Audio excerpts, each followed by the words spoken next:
Deux Chroniques, chapitre 36. Le peuple du pays prit Joachaz, fils de Josias, et l'établit roi à la place de son père à Jérusalem. Joachaz avait 23 ans lorsqu'il devint roi, et il régna 3 mois à Jérusalem.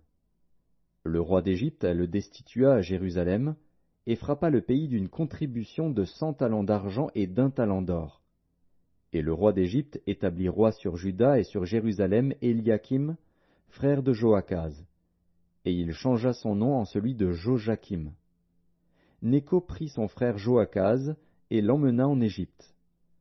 Jojakim avait 25 ans lorsqu'il devint roi, et il régna 11 ans à Jérusalem.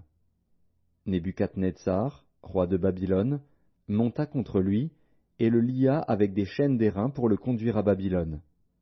Nebuchadnezzar emporta à Babylone des ustensiles de la maison de l'Éternel, et il les mit dans son palais à Babylone. Le reste des actions de Jojakim, les abominations qu'il commit, et ce qui se trouvait en lui, cela est écrit dans le livre des rois d'Israël et de Juda. Et Jojakin, son fils, régna à sa place. Jojakin avait 8 ans lorsqu'il devint roi, et il régna 3 mois et 10 jours à Jérusalem. Il fit ce qui est mal aux yeux de l'Éternel. L'année suivante, le roi Nebuchadnezzar le fit emmener à Babylone avec les ustensiles précieux de la maison de l'Éternel.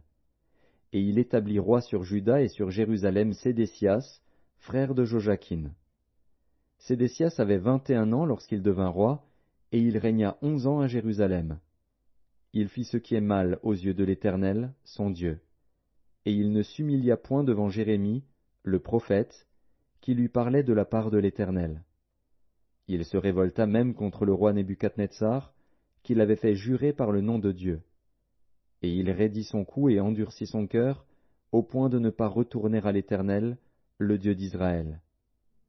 Tous les chefs des sacrificateurs et le peuple multiplièrent aussi les transgressions selon toutes les abominations des nations. Et ils profanèrent la maison de l'Éternel, qu'il avait sanctifiée à Jérusalem. L'Éternel, le Dieu de leur père, donna de bonne heure à ses envoyés la mission de les avertir, car il voulait épargner son peuple et sa propre demeure. Mais ils se moquèrent des envoyés de Dieu, ils méprisèrent ses paroles, et ils se raillèrent de ses prophètes, jusqu'à ce que la colère de l'Éternel contre son peuple devint sans remède. Alors l'Éternel fit monter contre eux le roi des Chaldéens, et tua par l'épée leurs jeunes gens dans la maison de leur sanctuaire. Il n'épargna ni le jeune homme, ni la jeune fille, ni le vieillard, ni l'homme aux cheveux blancs, il livra tout entre ses mains.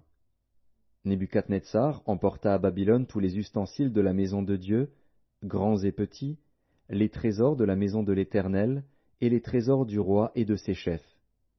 Ils brûlèrent la maison de Dieu, ils démolirent les murailles de Jérusalem, ils livrèrent au feu tous ses palais et détruisirent tous les objets précieux.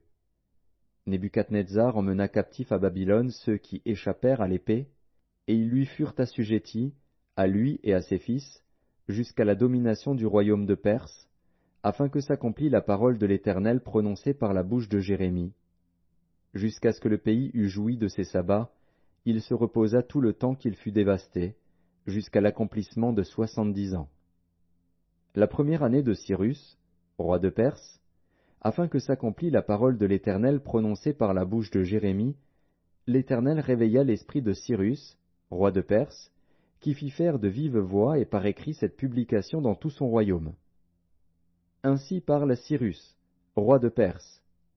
L'Éternel, le Dieu des cieux, m'a donné tous les royaumes de la terre, et il m'a commandé de lui bâtir une maison à Jérusalem en Juda. Qui d'entre vous est de son peuple? Que l'Éternel, son Dieu, soit avec lui, et qu'il monte